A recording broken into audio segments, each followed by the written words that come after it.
not trauma. Not trauma for us. I mean, we're busy, but it's not like we're getting crushed with trauma. So Yours is much more unpredictable than ours. nice weather is our busy season. Yes. You know. So it's like winter can kind of, if there's not snow on the ground, if it's just cold, there's no ice. That's not our busy time. Yes. Not here. It's like in my 20 years, I've seen twice, one bad. The other one, 10 years ago.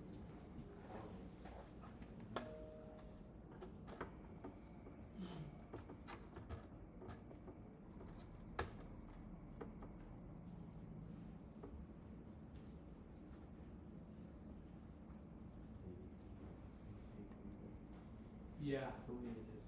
Yeah. For me, it's better. I'm also day off. I'm sure we're going to head into like another busy day. Yeah. They block my clinic out from like 11 to 1:30. So I have time to come over here. Yeah. But you'd be surprised just asking for that one thing. It's like the system can barely handle it. I mean, it's just like the biggest, it's like they cannot compute. It's just like, Yeah, I think rules are, I'm talking, I talked to 100 people, and they always say the room number is kind of shrinking. Like in 2 rooms and 1 room, it's always 5. In the we're not going to that so much. I've kept my rooms. They won't take rooms away from you typically. No, they, from trauma, like, you guys, They don't. surgery and stuff, they don't take it. They don't. Because it takes forever to take sutures out. I mean, if you cut surgery down to like, there's just too much going on in the room, you would never get through all your patients. Because one patient may take the room up for an hour, getting sutures out, getting wound care. So if you just have 2 rooms, and then if you end up with two patients like that in your 2 rooms, now your whole day literally stuck. You're just like sitting there. So yeah, it's like we have to have a lot of rooms. So people can do all the things they need to do.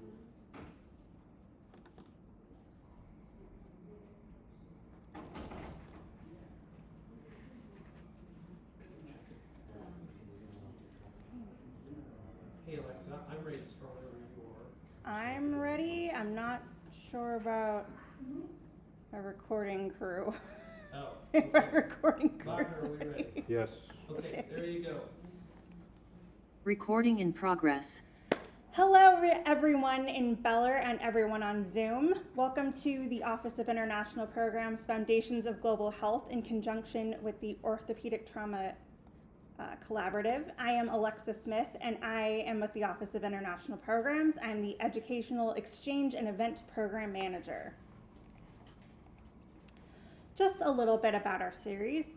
Global health is an area for study, research, and practice that places a priority on improving health and achieving equity in health for all people worldwide. Global health emphasizes transnational health issues, determinants, and solutions, involves many disciplines within and beyond the health sciences, and promotes interdisciplinary collaboration, and is a synthesis of population-based prevention with individual-level clinical care, and that is from the Consortium of Universities for Global Health. Global health is a varied and rich discipline to which many healthcare providers, researchers, and faculty aspire to being professionally engaged. With our being a globally connected world, this ongoing programming through the Office of International Programs is designed to feature those in our KUMC community engaged in the field of global health.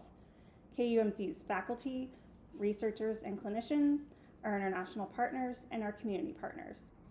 Presenters will share their personal journeys, educational backgrounds, mentors, books and articles that gave inspiration, challenges, lessons learned, successes, epiphanies, life-changing moments, and even the heartbreaks. The series is meant to provide a platform for both presenters and participants to participate in conversations while developing foundational knowledge and exploring best practices for engagement in the discipline of global health. We will be back next week on March 4th with the next presentation in our series on the nurse's contribution to combating the trauma epidemic. And a little bit about Dr. Archie Headings. Dr. Headings is a practicing orthopedic surgeon in the University of Kansas Health System. He is also director of an international orthopedic trauma fellowship that focuses on alleviating disparities in trauma care throughout Africa. And now, Dr. Archie Headings. Except Cameron King, second-year medical student, who's going to talk first.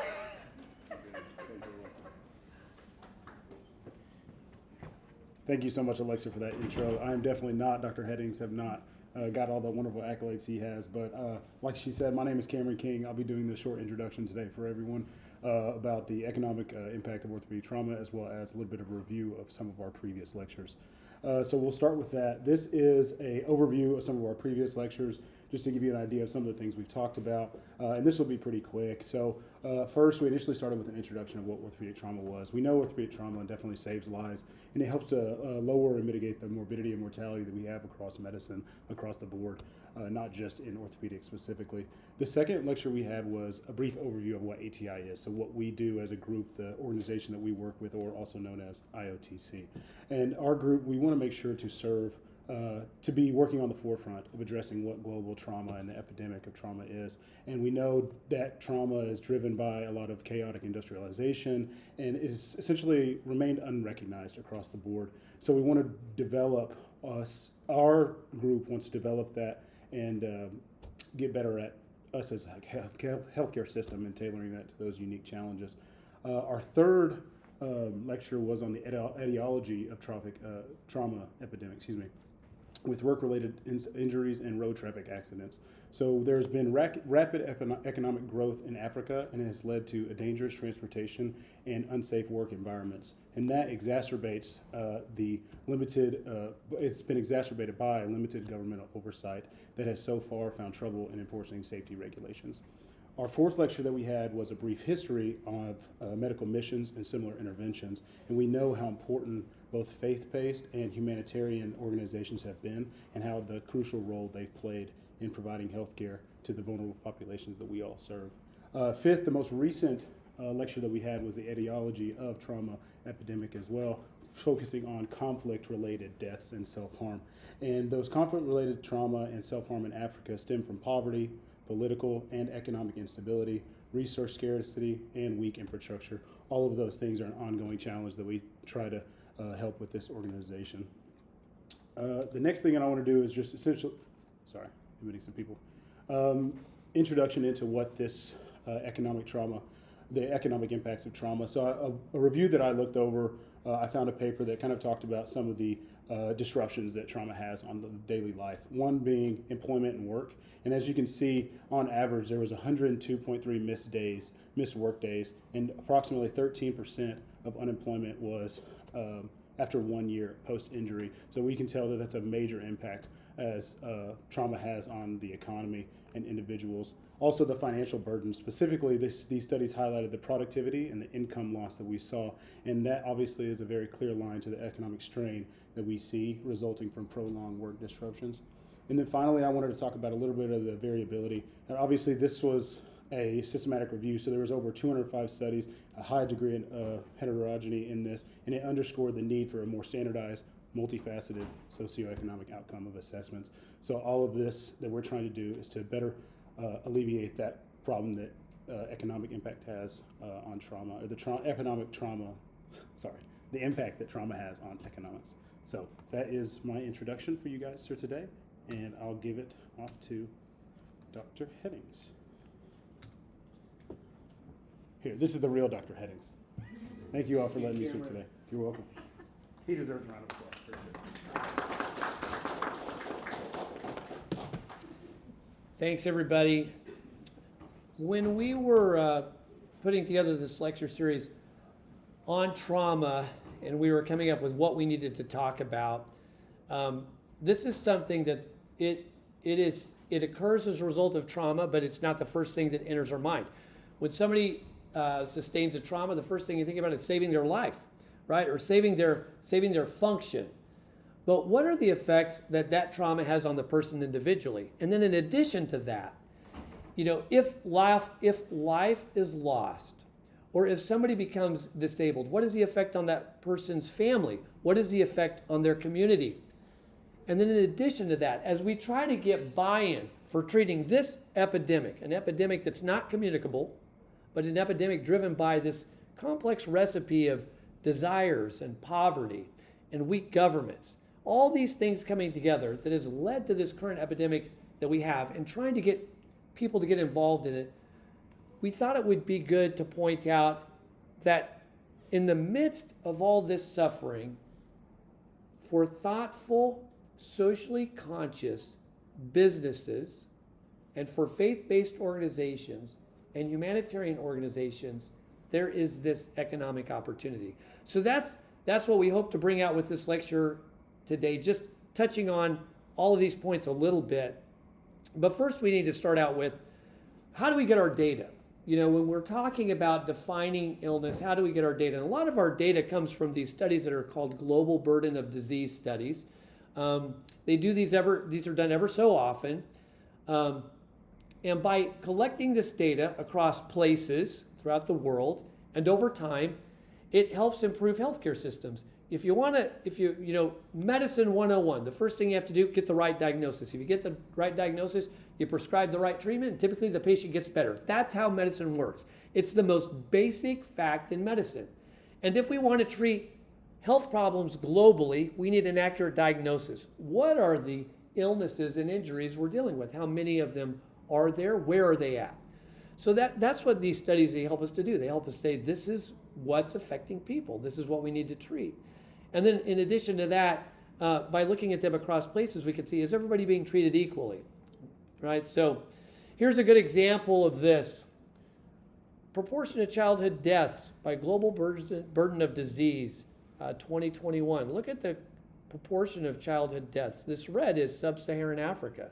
So across the world, when you're looking at children, sub-Saharan Africa accounts for over half of the world's childhood deaths. So there's a disparity there. Can we affect that? And then if you look at high-income countries, these account for about 1%. Okay, so it's helpful information, right? And here's looking at this information over time. So we're going to go. This comes from the Global Burden of Disease Studies from 2010 to 2020 to 2021. All right, and if you look at this, you can see neonatal disorders. They dropped to number 3 here. Their numbers also, if you look at this number from 2010 to 2021, this number's dropped, right? So it's like we're making progress here, okay? So that's the benefit of this study. And we're going to lean on this study. We're going to lean into this study, but there's some weaknesses in this type of study, all right? So if you look at the Global Burden of Disease Study 2021, it was obtained from 300,000, this amount of data points or data sources, right? 938 sources were used. And the main focus of this study was to emphasize the impact of the COVID-19 pandemic. They really wanted to kind of look at what effect that was having on people's health. And if you look here at this little infographic, it breaks down communicable diseases are here in red. Here we've got injuries. So injuries are down here in green. And then here's non-communicable diseases, but these aren't injuries. And so what you see here is, well, the smallest part of this is the injuries, right? That's the smallest part. But if you recall what we talk about, how we say injuries or trauma is responsible for more deaths than malaria, HIV, and TB combined, you can see, if you put those boxes together, that's how that's depicted here. But how accurate is this information? We're going to dive into this just a little bit. We don't want to hang our hat on this study too completely, okay? And here's why. We're going to go through that. The methods of gathering this information on various disease or injury states aren't perfect. Let's take road traffic accidents. For instance, The WHO estimates of Ethiopian road traffic fatalities were 23,837 in 2013, 27,326 in 2016. Those were the World Health Organization estimates. But if you look at Ethiopian police numbers, registered road traffic fatalities were 3,362 in 2013 and 4,479 in 2016. So these are two data points. They're very, very wrong. What's accurate? And what does the Global Burden of Disease Study do? It looks at all these different sources. Okay, so it's not like there's one really good source. So it's trying its best to find out what's the true number here, right? And in our lecture, by the way, all these lectures are online at our website, traumacentral.org. In our lecture on road traffic accidents, we talk about why these numbers are so off. I don't think there's anything wrong. I don't think Ethiopia is necessarily the police are trying to hide anything. It's just how the police record things. The Global Burden of Disease Study 2019 put road traffic accident mortality in Ethiopia at about 16,776, which is lower than what the World Health Organization estimate is, particularly when what we know about road traffic accidents in Ethiopia is they're increasing, they're not going down. That's what the data says. So, but their range was about 14,000 to 20,000 in terms of mortality. Let's look at something different. And we're live streaming this on TikTok, and I'm not pointing out any governments. The purpose of our organization is to help people who've sustained trauma and to improve their care. We are not a political organization. We're not trying to call any particular country out. All we want to do is to improve the care for your people. But what leads to a lot of the trauma that's sustained, particularly in Africa, it's conflict-related trauma. So, for instance, in one African nation, the conflict-related deaths that were recorded by a particular organization, outside of that country, by the way, was 8,600. But then two other organizations that were looking at the deaths related to conflict in that country put the estimates as high as 800,000. The Global Burden of Disease put throughout the world, the total conflict-related deaths at 96,500. Right? So now, if the Global Burden of Disease study just said for one country, that number was 800,000, do you realize how that would skew the numbers in the Global Burden of Disease studies in terms of what is killing most people? If these numbers are accurate, what's killing most people is trauma, and what's killing most people is conflict. I think it causes us all to be a little bit introspective in terms of if we want to treat health problems, a lot of these health problems are driven by personal and relationship problems, right? Again, I'm not trying to be political. I'm not trying to point out any particular government at all. I'm just showing that those numbers in the Global Burden of Disease study may not be as accurate as you think, and we need to be careful making policy decisions just based off that. So, what are some other weaknesses in the methodology of it? A lot of this data is gathered from national registration systems, which sounds great, but in low-income countries, which are underdeveloped, they don't have these national registration systems. In Africa, only about 19% of these countries have such systems. So then, in addition to that, there's programs in some countries that exist that incentivize them to better quantify certain diseases, and that will skew the numbers. If you're given money every time you quantify a particular disease, I mean, particularly if you will get money for treating a particular disease, and you're a hospital that really has, it's tough to make profit, and then if you tie this diagnosis to a particular patient and you get reimbursed for that care, tell me if you don't think that's going to affect your numbers on the amount of that diagnosis you see. And there's some studies that demonstrate this. We're not here to get into that. That's beyond the scope of this lecture. In addition, diseases or injuries that may have a political basis are likely to be underreported, such as state-sponsored violence against certain groups, civil war, state-sponsored famine. And certain diseases or injuries come with social stigma or risk of employment, and therefore may be underreported. Sexual assault and sequelae, self-harm, substance abuse, and work-related injury. In my practice, I have people that are undocumented that get injured on the job, and they tell me I cannot report this as occurring at my place of employment because I'm told if I do, I will be sent back to my country of origin. This happens in our country, okay? So, but let's accept what we have. Let's take these numbers as they are because they're big enough. And even with the numbers as we have them, we know that we have this new epidemic of trauma. But what do we know about it? And we've talked about this in previous lectures. Injury from causing death and disability is not distributed equally throughout the world, with the majority of it occurring in low to middle income countries. We know this. Road traffic accidents are increasing in low to middle income countries, but they're decreasing in high income countries.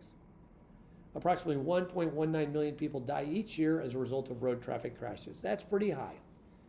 They are the leading cause of death for children and young adults ages 5 to 29. Remember that graph I showed you at the very beginning.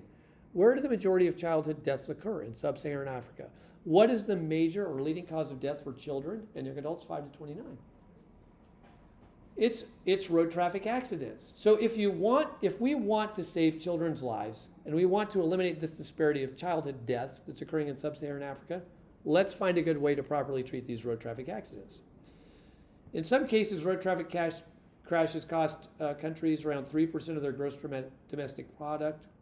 This could be as high as 9%, which can be more than the total aid they receive per year. I have to show you my videos. I hope I don't bore you guys. This is me in Africa.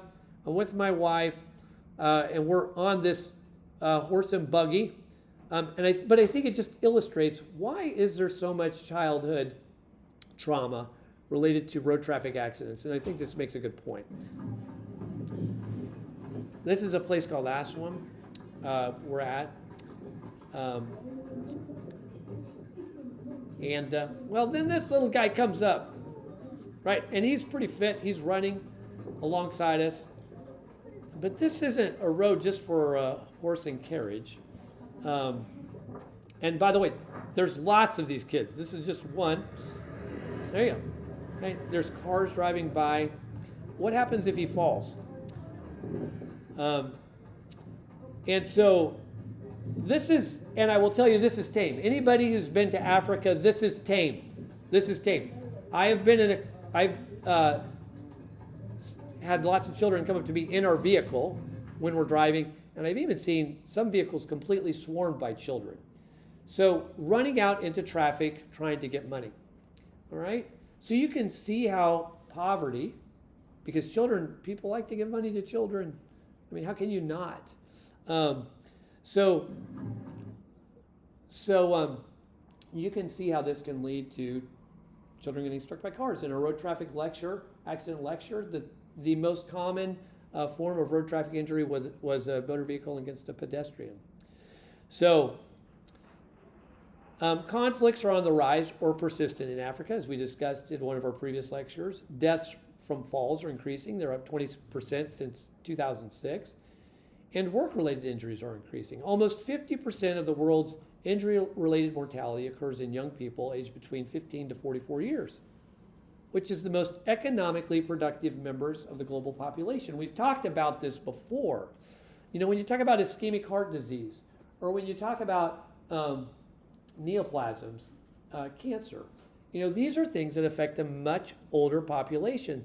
But when you have somebody that's taken out of their family, either due to death or disability at this age, it has a profound impact on that family. Here's another video I'm just going to show you. This is in Ethiopia. And and I think it shows how work-related injuries can occur. I think it shows, if you look up here to the top left, this group of dogs come by, I think it shows how, you know, trauma related to attacks by animals can occur. This is just kind of a whole environmental thing. But you have people working here, and then you have these cars just driving by. If you have a distracted driver, what's going to happen to this person? And again, from our lecture, the major type of accident we see is a vehicle versus a pedestrian. So, well, let's talk a little bit more about what we have. this also comes from a global burden of disease study, and it's looking at injuries. And when I'm going to pull this up on my laptop because I've got some notes here. So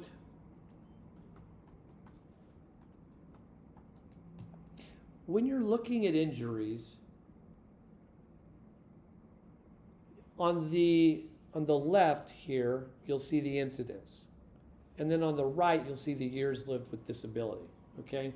So this is the incidence of various injuries, all right? And there's a couple things that can be gleaned from this. Musculoskeletal injuries dominate the incidence.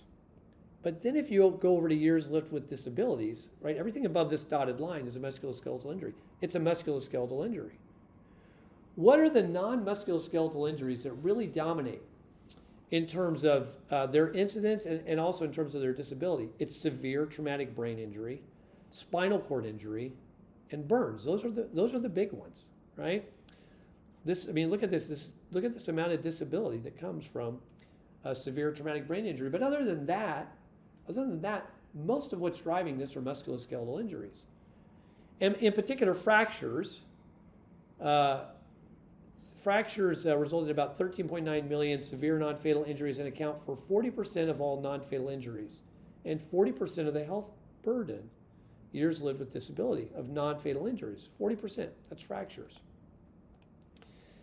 1/3 of the fracture burden is due to fractures of the patella, tibia, fibula, and ankle. That's the big area, right? If the femur is included, then approximately half of the burden from fractures is due to these areas. And musculoskeletal injuries that are not fractures, such as penetrating injuries that involve the extremities, dislocations, sprains, strains, contusions, result in half the hospitalizations of those resulting from fractures. If you put those together, looking at this global burden of disease study 2016, where this was really looked at, that means that these musculoskeletal injuries account for about 71.1% of all severe non-fatal injuries. Why am I making that point? Because if you want to treat this epidemic, you need to treat what's really causing the disability. And what's causing the disability here, at least the majority of it, is orthopedic. That's our point. That's why we keep hitting this on, let's build up orthopedics, let's develop orthopedics, let's have systems that can deliver good orthopedic trauma care, because it will have an impact. Well, what about costs of care?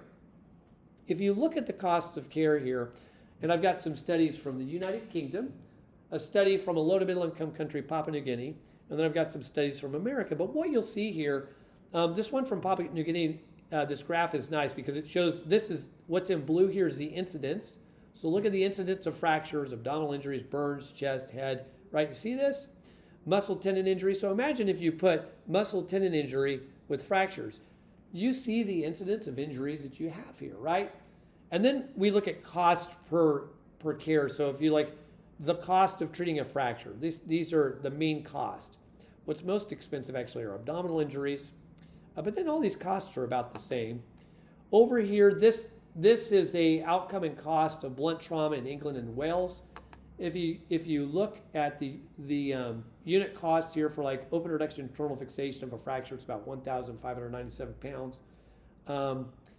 Where is it? Craniotomy about 1,900. These costs are about the same. It's all I'm trying. It's the only point I'm trying to make here. Here it's looking. Oh, there was one other thing. Can I go? Yeah. Look, here's something else you need to look at. Critical care unit costs. Look at this: 1,328 pounds versus the general ward 281. That's going to come into discussion here because what really drives hospital costs is length of stay in the hospital, and do you have that patient in critical care? You know, where do you have them? Because that really can raise costs. So you can't just look at the procedures. This goes by area of the body. So this is that same study out of the UK. The head, if you look at this, if you look at all head trauma, it's about 15,555 pounds. If you go down to the lower limb, it's about, 10,000. So orthopedics comes out a little cheaper than, and I'm focusing on the head because, like I said, if you look at that incidence, what really produces a lot of disability in terms of trauma, other than musculoskeletal injuries, it's traumatic brain injury and it's burns.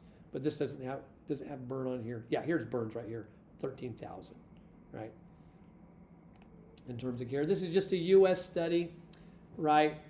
And if you look at the cost of traumatic brain injury here, you can look at these numbers, about 40,000. This one graph is for people with non-fatal injuries, and next is for people with fatal injuries.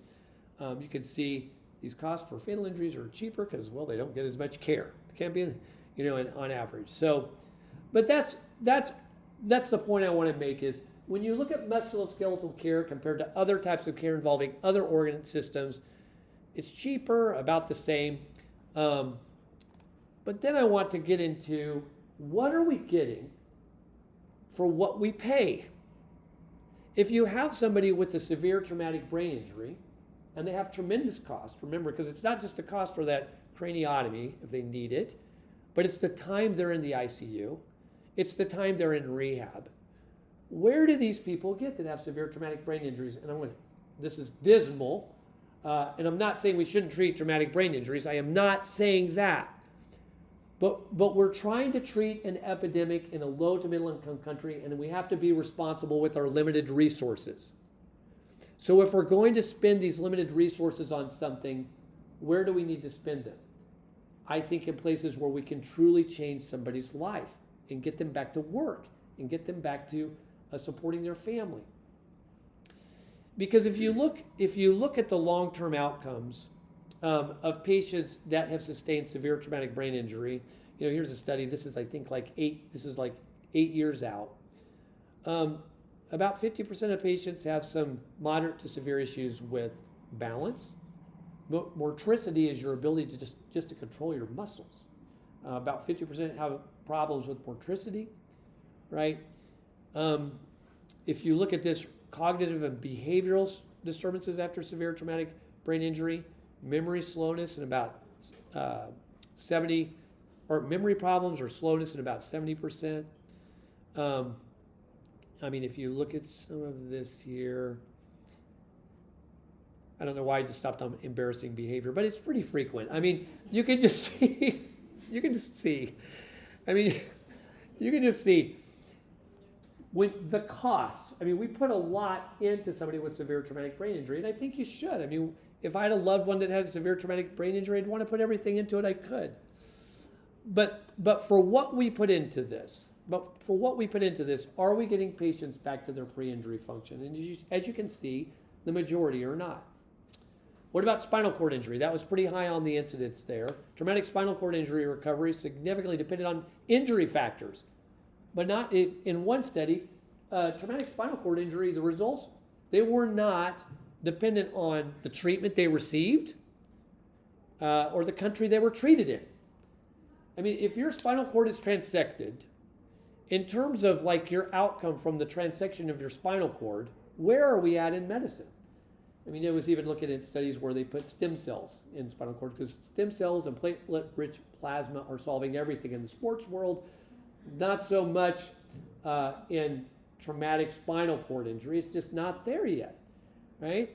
So in a study with 10.5-year or 10.3-year follow-up, 67%, 12.6%, 13.6%, and 6.8% patients showed no, partial, substantial, and complete motor improvement, respectively. Complete motor improvement, 6.8%, right? That's what you're getting for what you put into that. And these patients require a lot of care. In that study, they found higher initial ASIA scores, lumbar fracture level, and performance of laminectomy seemed to improve motor outcome. What do we know? Here's just some other studies. Gunshot wounds, motor vehicle accidents with complete traumatic spinal cord injury, 5% recovery. If you have a traumatic spinal cord injury in an earthquake, your rate of recovery is about 23.9%. These are different mechanisms. In a German study, they saw 73%, 44% recovery to some degree for incomplete and complete traumatic spinal cord injury patients. But keep in mind, that some recovery is just like, it's not that remarkable, right? It's not like you're getting the patient back to pre-injury function. So, Oh, I made a note there. If somebody does have a spine fracture without a neurologic injury, they can do pretty well. So that type of medicine is figured out. But again, that's kind of along the line with orthopedics. So in terms of treating the bony injury, we're really good at that. But in terms of treating the neurologic part, which has the most profound effect on the patient's function, we're just not there yet. What about burns? ICU mortality for burns, about 32.8%. And in a study, in this study with 26% total body surface area burned, the ICU mortality was 32.8%, and the hospital mortality was 34%. Post-hospital discharge, 5-year mortality rates range from 9 to 11%, and in those studies, the average total body surface area burned was about 15 to 20%. Joint contractures are common after burns. In a study of patients with 70% total body surface area burned, minimum of 2-year follow-up, they had significant functional and psychological impairment. And individuals with facial burns, as you would imagine, are found to have lower emotional and sexual function scores. Again, I'm not saying we shouldn't treat these things. We're going to make a comparison here. I've gone through all this to make a comparison with you. To make a comparison with orthopedics, the incidence is high. It accounts for the majority of disability that we see from traumatic injuries. So I put a list here in terms of all the things that I treat: clavicle, scapula, proximal humerus, humeral shaft, distal humerus, fractures about the elbow, forearm fractures, distal radius fractures. And I'm not going to spend a long time on this, but most clavicle fractures do very well. They typically achieve their pre-injury function. Scapula fractures, good functional outcomes, 86% of the time. Proximal humerus fractures, young people, about 73% of the time. You can get them back to work. Humeral shaft fractures, 86% of the time. Distal humerus fractures, good to excellent outcomes, 84 to 100% of the time. I know you're getting bored, but everybody needs to hear this. Fractures about the elbow, the radial head, coronoid, fracture dislocations. Look at these numbers, 83 to 98%, good to excellent results. Some really bad variants, terrible triad. That's a really bad type of elbow fracture dislocation. But you can get 72% good to excellent results, the majority, in these patients. Forearm fractures, 97% satisfactory to excellent. Now, in particular, forearm fractures, elbow fracture dislocations, distal humerus fractures. If you don't treat that patient's disabled and they can't go back to manual labor. It's it. That's it. They're done. They're probably not going to support their family in the same capacity they could before, but if you treat them, the majority of them, you can get back to pre-injury function and them supporting themselves and their family. Let's move on to the pelvis and lower extremities. What do we see? These numbers are about the same. This is where our technology is at with respect to medical care provided for musculoskeletal disease, in particular as it pertains to injuries. 86% of the time, typically, we can get good to excellent results with acetabular fractures. If you have a fracture dislocation of your pelvis, you're done. That's it. You're not going to provide for your family. You'll be in chronic pain. Pelvic fractures, 84 to 96% good outcomes. Femoral neck fractures, a life-saving procedure in the elderly population. Same with intertrochanteric hip fractures. 85% good results. Subtrochanteric femur fractures, 90% or more achieve pre-injury function. Femoral shaft fractures, again life-saving, 90% achieve good outcomes. Distal femur fractures, patella fractures, it goes on. Tibial plateau fractures, tibial shaft fractures, tibial pilon fractures, and ankle fractures. And I could go on and on. And remember, from our discussion about orthopedics in our very first lecture, what was said about open tibia fractures, by people who treated them before we understood how to treat an open tibia fracture or an open femur fracture, you would do better to fight the Gettysburg War 3 times than you would to sustain one of these fractures, because your survival rate would be higher. And where are we now with these? We save lives and we get them back to their pre-injury function. Okay, I don't want to lose time for our discussion. So I'm going to try and, we're getting near the close of this.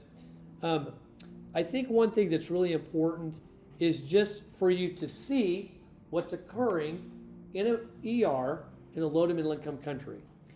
The timeliness of treatment for a musculoskeletal injury matters. It affects the outcome. And if somebody isn't being treated in a timely fashion and they can't have a good outcome, not only the time they've been waiting for their treatment has affected them in terms of their ability to raise money for their family and support their family and themselves. And I think this video here just illustrates this. So this is me with Dr. Solomon This is a what patient and orthopedic? in his emergency department. This is your orthopedic. Yeah, orthopedic patient. Emergency ward. Yeah, People are waiting for surgery. yeah, waiting for surgery. You can talk. And they're all. Yeah, They're all all like femur fractures. femur fracture, spinal fracture, pelvic fracture, every fracture. How long? Every. How long have they been here? Some of more than 20 days, 30 days. We can ask them. ለስንት ጊዜ ነው የቆያችሁት እዚህ ይላል። ለስንት ጊዜ ቆይታችኋል ሆስፒታል ውስጥ? For how long they keep here? ለስንት ጊዜ ቆይታችኋል? ለምሳሌ አንድ ሰው 15ኛ 15 days? 5 days? ሌላስ? 4 days? 22 days? Yeah. This one a surgeon came from America, so he wants to see something. ከአሜሪካ ነው የመጡት። አንዳንድ ነገር ማየት ፈልገው ነው። 22 days. What does he have? ምንድን ነው ስብራቱ? maybe radial fraction. Okay. Okay.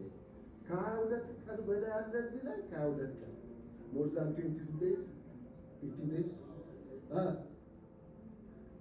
more than እሺ 2 months he came for checkup. You come for a checkup and you end up in the ER 2 months. ምንድን ነው ስብራቱ? I think, how would Americans take that? The fracture almost 2 months.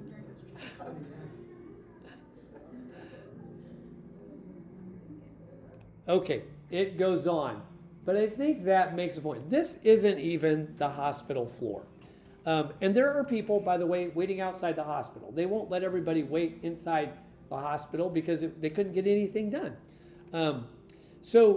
But untreated orthopedic trauma can result in death, can result in disability, can result in loss of previous level of employment or employment in general, inability to support the family, depression, and quicker deterioration in a person's existing health.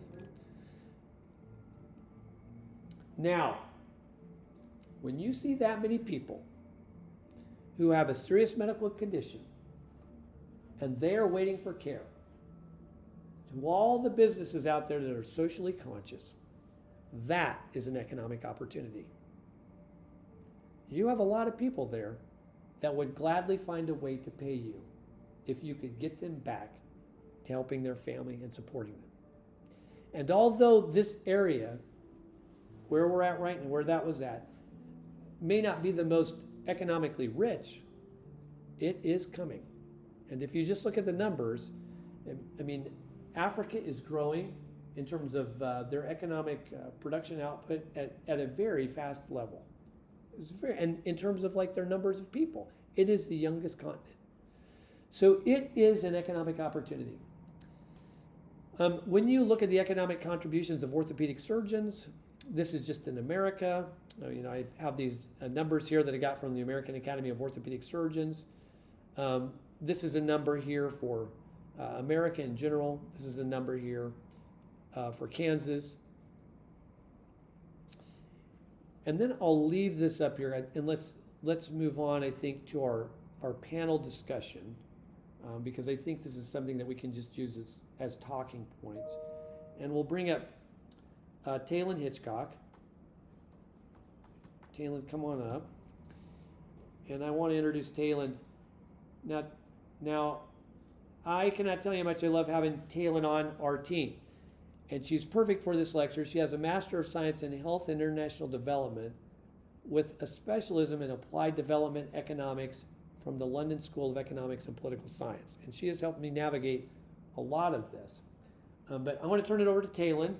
And then for those who are going to be on our panel, we'll just come on up to the front. So I'll turn it over to Talon.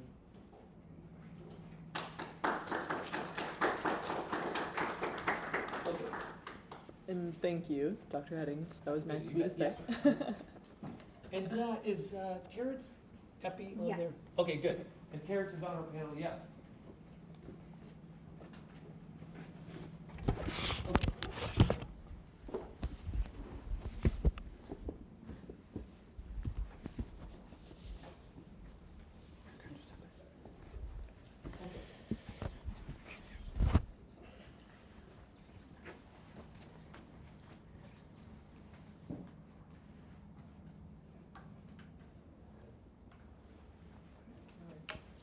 Okay, so in this lecture, we learned that the Global Burden of Disease framework helps us understand the scale and impact of orthopedic trauma by quantifying how injuries contribute to mortality and morbidity worldwide. In the global health field, the ongoing efforts to monitor and analyze these trends are crucial for informing public health policies and interventions aimed at reducing the global disease burden. Thus, the data-driven perspective can stimulate targeted investment in prevention, treatment, and rehabilitative services, ultimately reducing both the medical and the economic toll of orthopedic injuries. Accepting those assumptions, what are some of the negative economic effects of orthopedic trauma, and what economic benefits might emerge if treatment and rehabilitation are prioritized and well-funded? I think Dr. Beza, or Dr. Abebe in particular, since they're familiar with, they're from Ethiopia, so could you speak to that, Dr. Beza or Dr. Abebe? Okay. So, in my country, the economic and healthcare burden due to this orthopedic trauma is very high, and it usually affects the younger population, and most of them are like the breadwinners in the family. They are like the one who generates income, and most of our economy is like dependent on this agriculture and daily labor. So this directly affects in terms of making them sick and disabled for a longer time, either temporarily or permanently. If you, if you don't treat them, then a lot of people are going to be hurt in terms of starting from their family, and also they are the workforce of the country. So that's the direct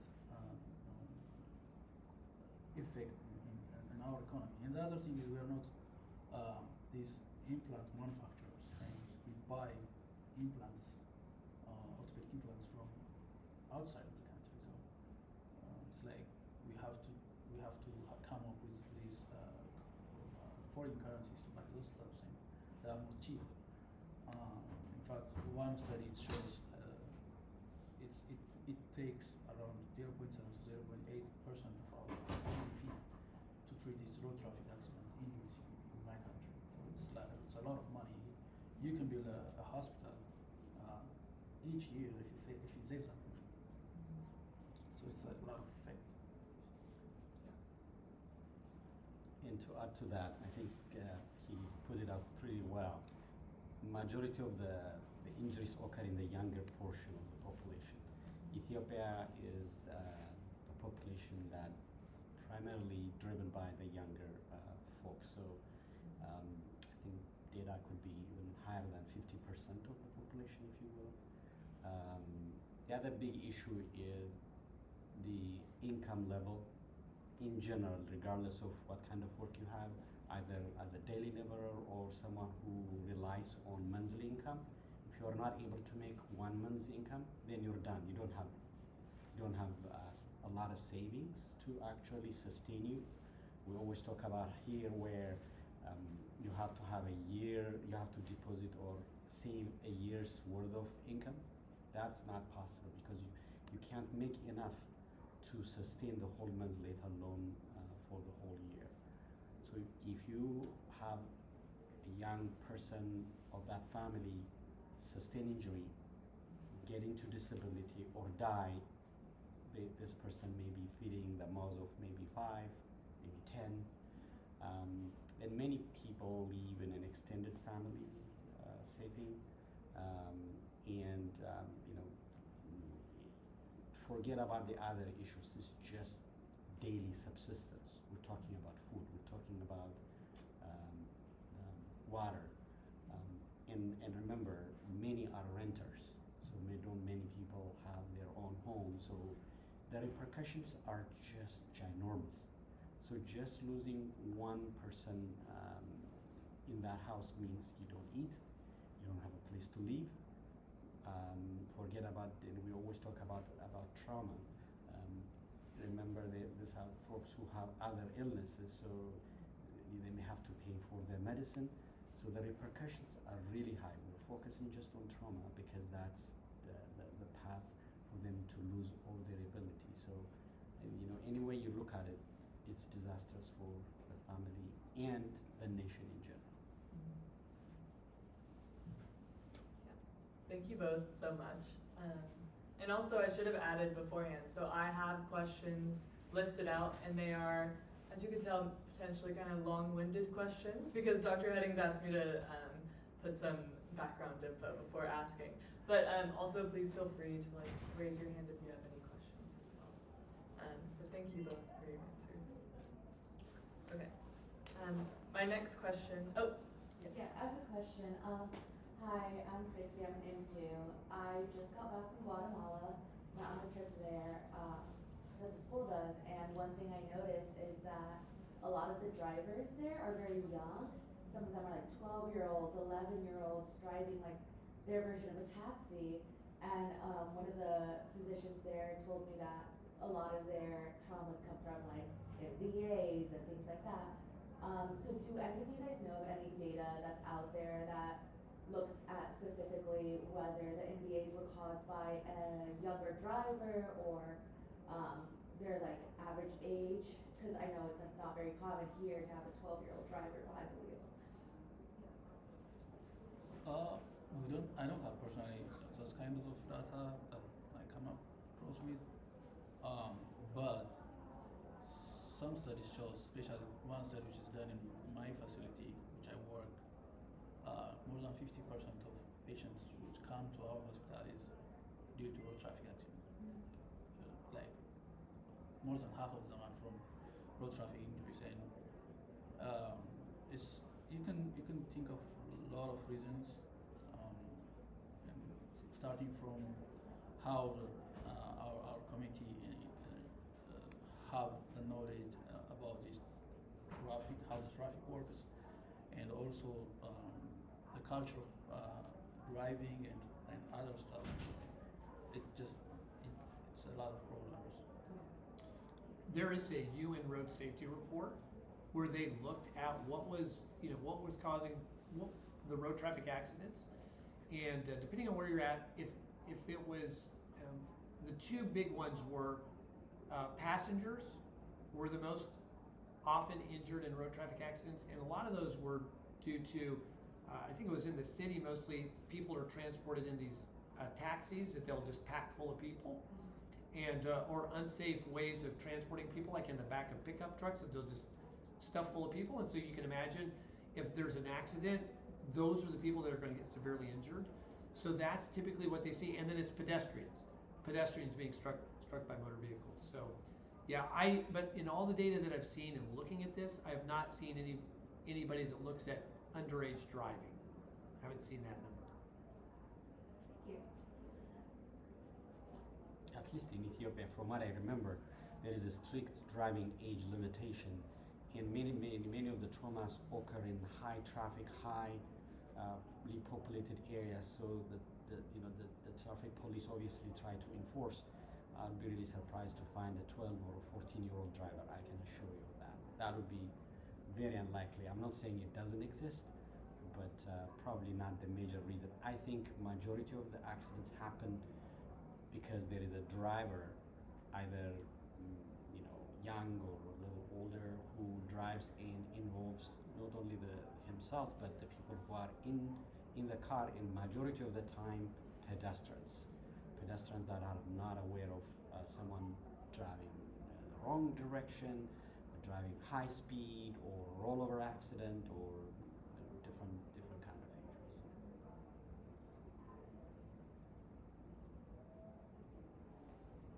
Thank you. And since we've been talking some about like the age changes and the income levels and that type of thing, that kind of leads to my next question, and it's, again, with the long-winded. Within the field of development economics, debate centers on whether other variables such as governance quality, youth demographics, political institutions, or access to natural resources more directly affect conflict risk rather than raw GDP growth does. In many instances, low incomes correlate with conflict because fragile states lack the institutions that can mitigate the social, ethical, and regional tensions. Where growth coexists with high inequality or poor political inclusion, the risk of civil war may end up remaining high. From a policy standpoint, simply raising GDP per capita is not a guaranteed conflict prevention measure based on what I've studied. What often matters more is how growth is distributed, whether government institutions are inclusive and responsive, and how underlying grievances such as group marginalization, corruption, or severe inequality are addressed. Okay, that was the background. Now for the question, actually. From a policy and investment standpoint, how do you balance the push for a higher GDP with addressing the inequality, governance gaps, and the youth employment? Which also, I believe Terrence was going to speak on this some.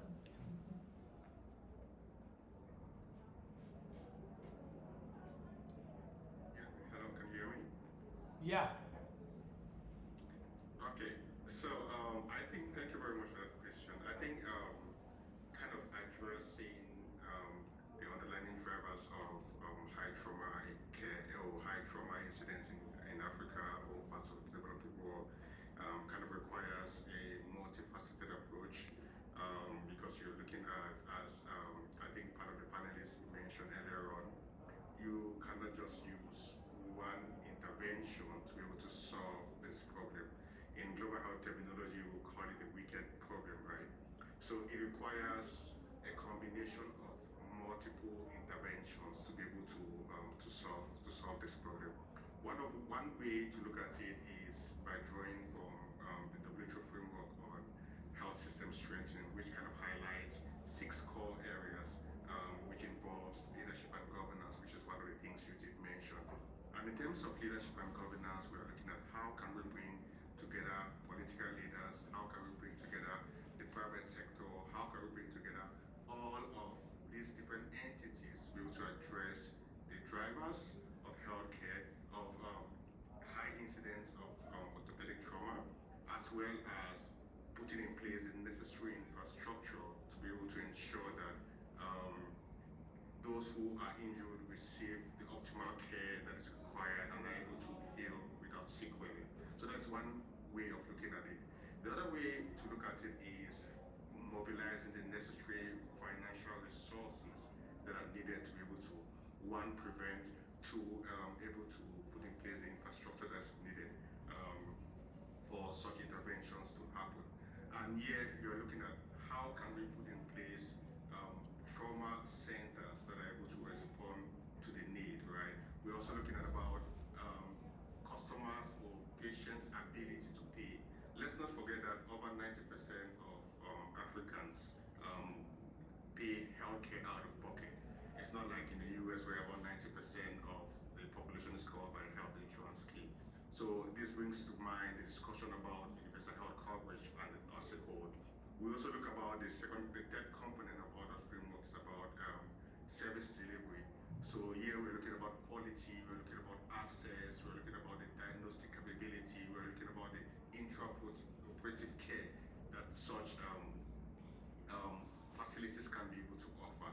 So putting all of this in place together with the necessary workforce, be it in terms of the number of trained personnel that are needed, access to medications, implants, as well as health system information system in general. So these are a combination of things that can be put in place to respond to the high incidence of orthopedic trauma care. Probably others may be able to add to that as well. There's a huge disparity in surgical care. If you look at it in lower middle income countries, and this was well documented by Paul Carpenter's group,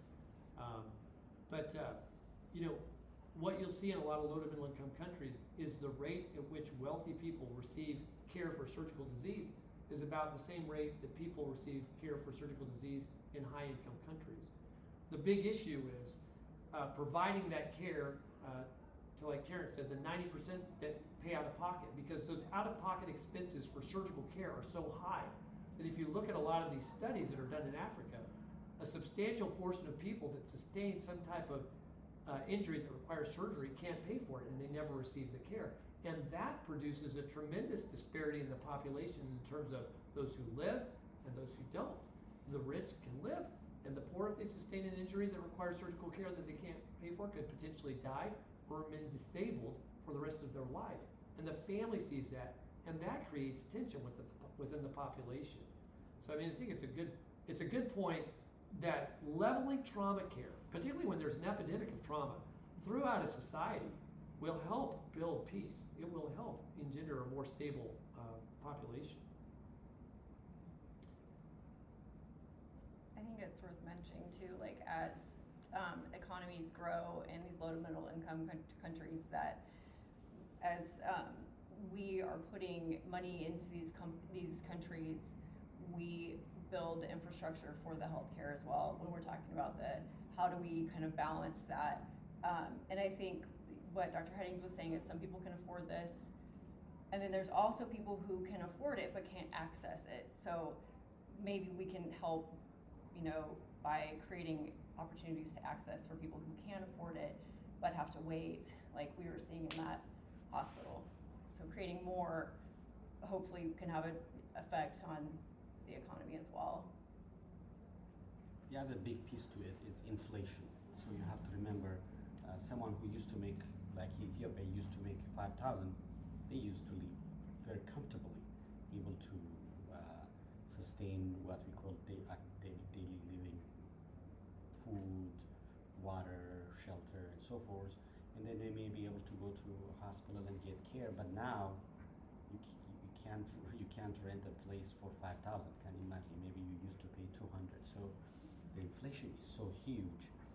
It's just a matter of just surviving and not thinking about the disability that you could get from trauma-related injuries. And the other thing is like, even if we are generating income or our GDP is increasing, but there is no system that it's, we didn't come up with a system that everyone can benefit from the economic growth that we have. For example,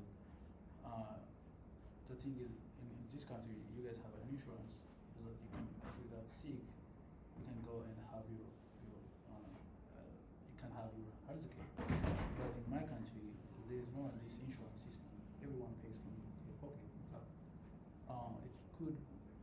There are studies which show like 20 to 40% of their annual income can be spent on for a single medical care.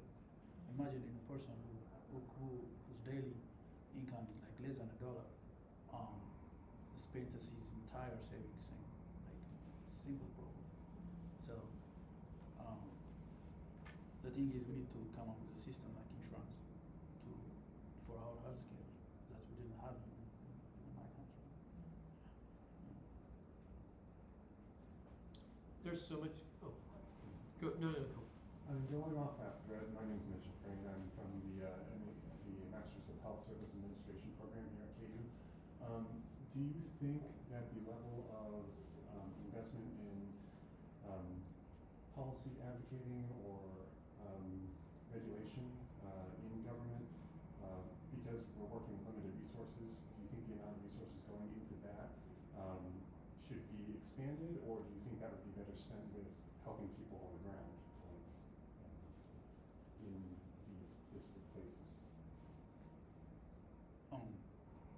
In my opinion, it's difficult to push change policies in redirecting financial system to healthcare because they are, in the first place, we come from kind of countries that most of the time especially since 2021, we are in war. So most of the money goes to that thing rather than to other things.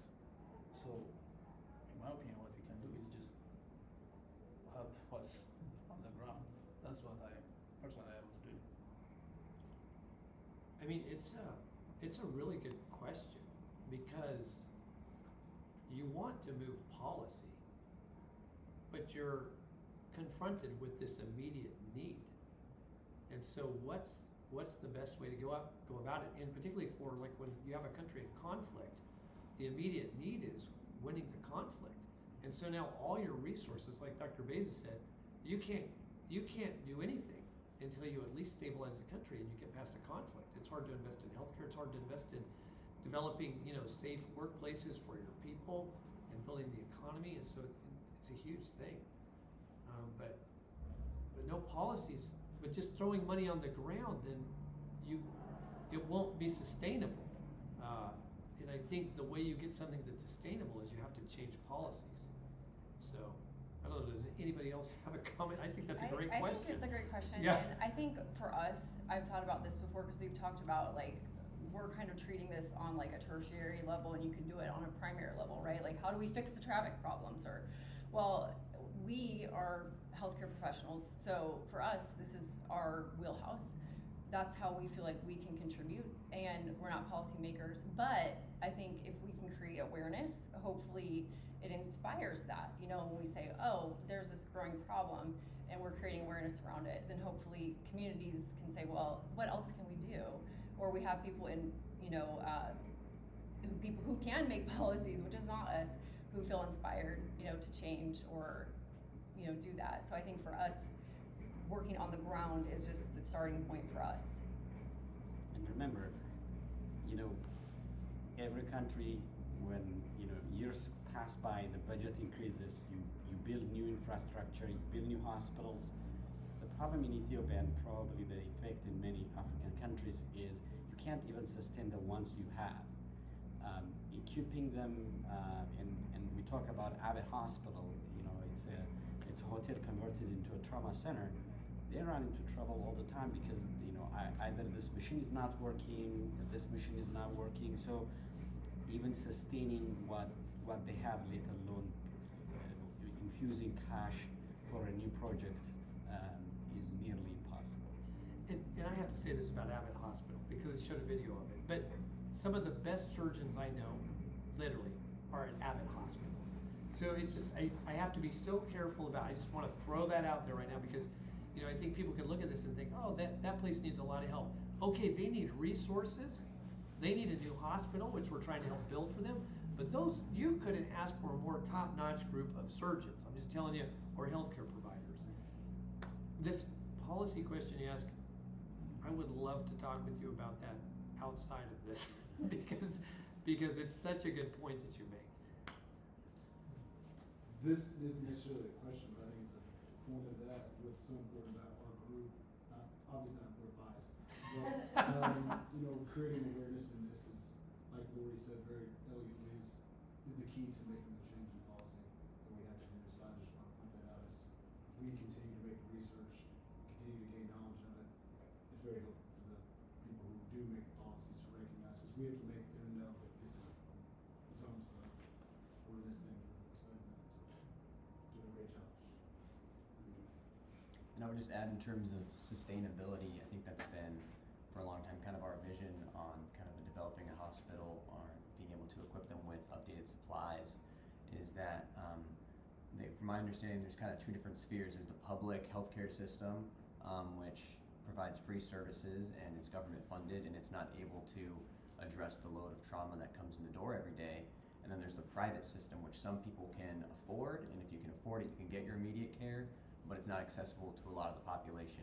And so part of our goal has been kind of developing a model for creating a self-sustaining hospital where we're able to provide state-of-the-art care so that it attracts both the people that need the care and can't afford it, but also those that can come and can pay the bills as well. And then we can take that, kind of keep that investment and that spending inside the country, and be able to reinvest it into updated equipment to stay kind of at the top of the line, and also be able to put some of that money towards providing funding for individuals that can't necessarily pay for themselves. And so it's kind of developing this working model of how can we create a hospital that's self-sustained, that can provide for everybody in the country, not just those that can pay for it or those that can't.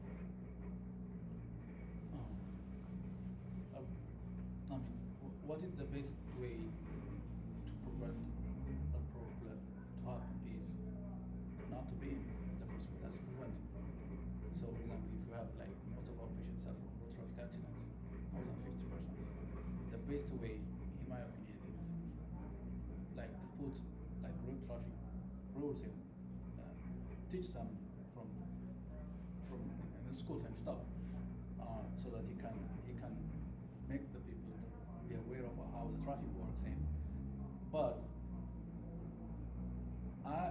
we are kind of people who are like we have like so many shortages from where I came from, so many shortages that even this trauma is not even considered as a public problem. It's a public health issue. It's not even considered so. It's easier for people like to help treat malaria because it costs us very cheap. Just gives them an aid and like dry out collected waters and stuff. But trauma is something you have to invest on it. It requires money. So they don't want to look into that. That's the problem. Okay. And in fact, our government starts to think about it since we have the war going on. They have to treat his own people. I mean, it's difficult, but it's something I don't know if as an organization, but Dr. Reading started. If we are looking into that direction, in my opinion, it's going to be hard to change policy censor because it is something like you don't want to see kind of problem. You just want to avoid it. Yeah. And sorry, I'm not part of the panel, but I was just gonna add you like, really are. like I think it can also be important to recognize how the humanitarian objectives and the development policies and objectives, like those need to start interacting, and thus you have to have policy workers that are working on that and like taking evidence from both, also taking evidence from the healthcare side as well. And like you have to take it at a very interdisciplinary approach. And so it's not even just the difficulty of like all these things need to be done, it's like they all need to be done together. And I think this could maybe be a good time to ask like, how is ATI working on that? Like, because I know that we've talked about the hospital itself and trying to make it more self-sustaining, but what other things are ATI also doing? Because I know that there's quite a bit. Well, I'll tell you, this I think is the way policy changes start. In that, you have physicians and nurses who are treating this problem and sees and observes the unjust human suffering that's occurring. And a lot of this unjust human suffering that's occurring is being driven by desires that richer nations have. And so I'm not saying that richer nations are responsible for this entirely, but there is a contribution from richer nations to this. Just speaking outside of, people, whether they live across the ocean or not, I mean, depending on your view, they could, they're your brother or sister, they're a human being, they deserve respect, right? They have dignity. But what's occurring is unjust, and what's occurring is tragic. And that motivates a healthcare provider to try and change this, to try and save lives, to try and help all those children that are dying, or being disabled unnecessarily. So we then, present this, and we present it at these lectures, we present it in our documentary that Bacher and Matt Jacobson have worked on, and we raise awareness.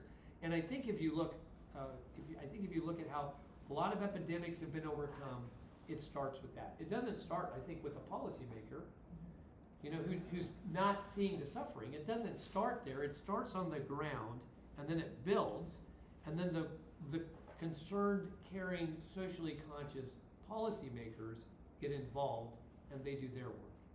We're healthcare providers, and we're doing our work, and all we're doing is we're saying, look, we're healthcare providers. This is what we have observed. It is a real problem. Please listen to us and help us. So I think those are the ways. The research we're doing also plays into this, Taylor. We're doing research, so it's not just anecdotal stories and videos that we're showing, but it's hard numbers that demonstrate this problem actually exists. I think one thing I that, think if I can add to what Dr. Hayden has highlighted earlier on, it's also some capacity of increasing quality of care, right? Because as an organization, we are mobilizing, be it implants, be it equipment, to increase overall quality of care, which goes a long way to be able to increase access and quality and patient outcomes. So I think that is one other thing that as an organization we are contributing towards. And also in another level, we are also engaging Ministry of Health and policymakers to also shed light on this epidemic. So in thinking about it globally, we are trying to put together a multifaceted approach to address this problem. It's true that progress might be slow, but we think that with the right partnerships, with the right collaborations, we can make significant progress in this regard.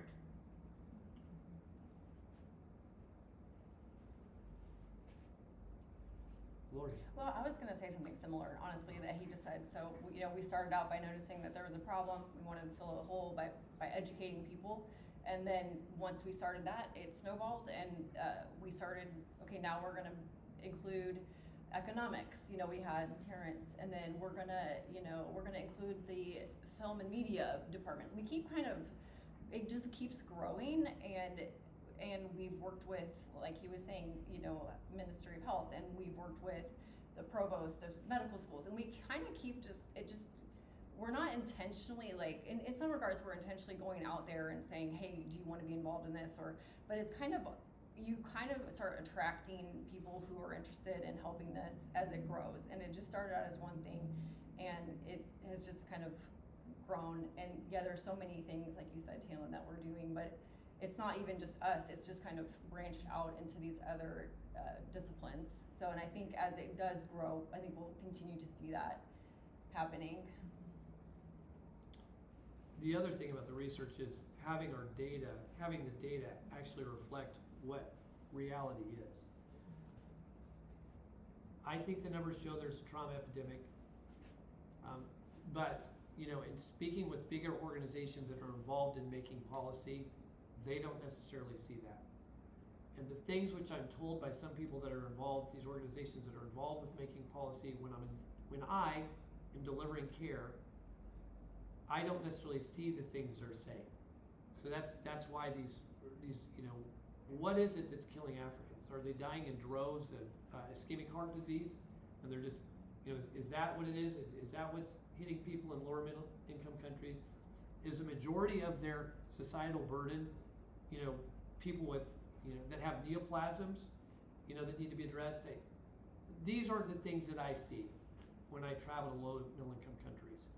And I think part of it is it's like I said, it's medicine 101. You get the right diagnosis, you prescribe the right treatment, and patients get better.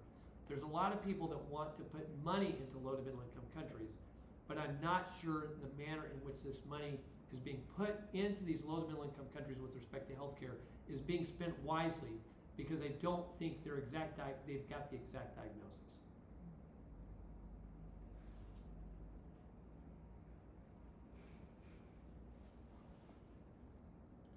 And also, just to note on that, Davis wrote a paper in 2017 that talked about anthropologists who have gone and found this to be quite accurate, what Dr. Eddings was just saying. So I remember the first time I ever heard that, like, what, this data might not be correct? I was like shocked, because I thought numbers couldn't lie.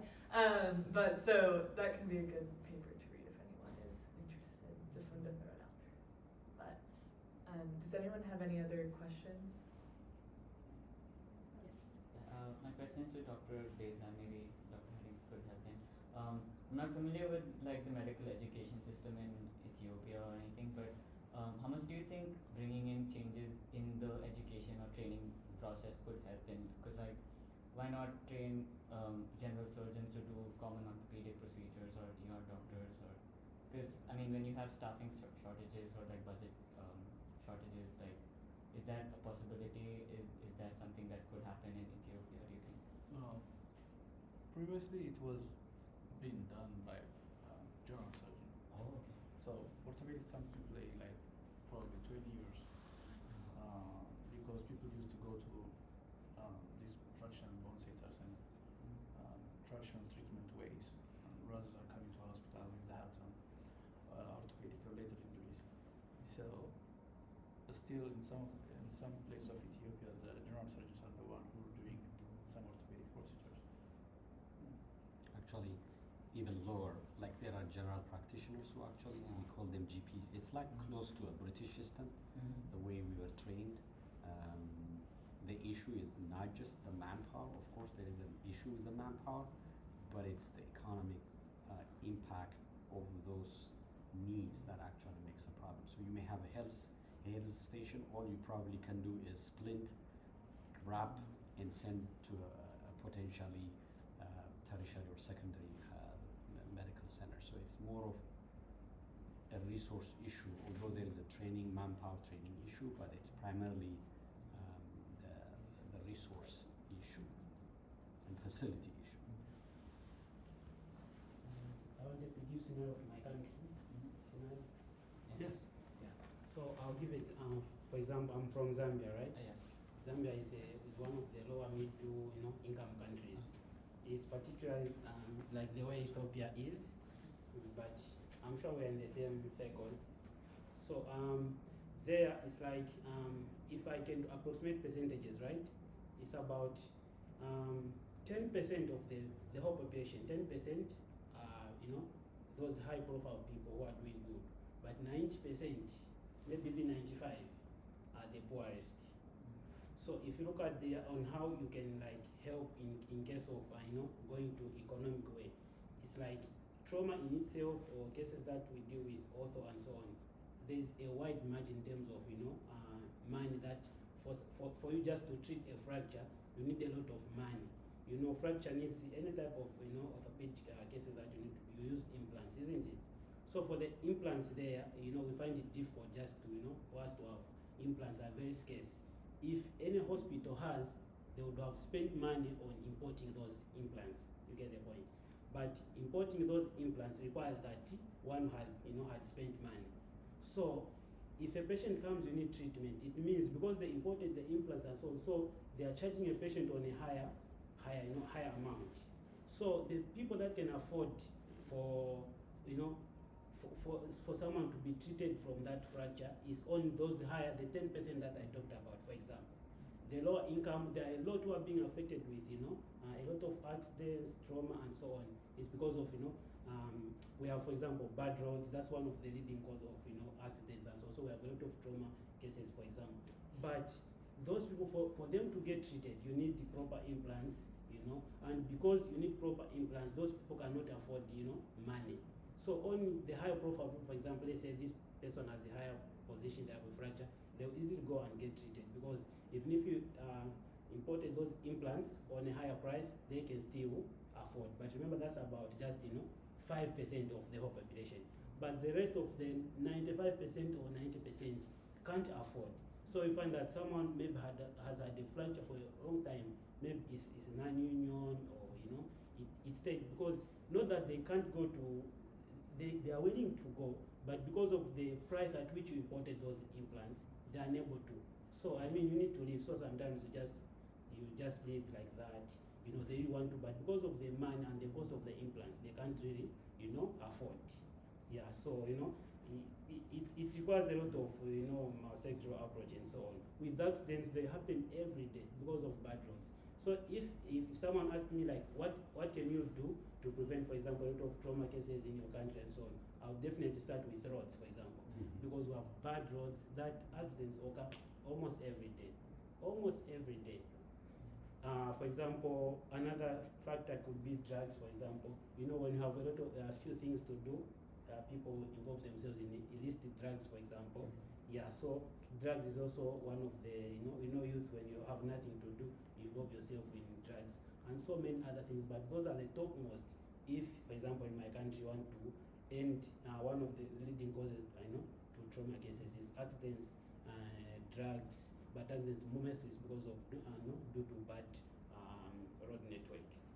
Yeah, so it requires a lot of thanks very much.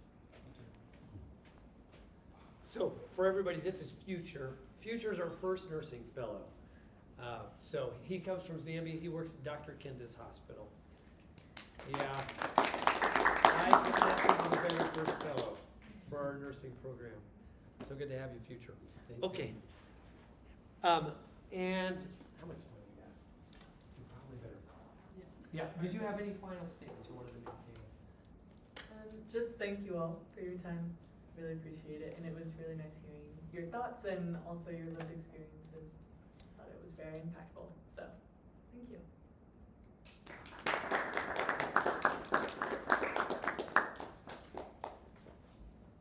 Recording stopped.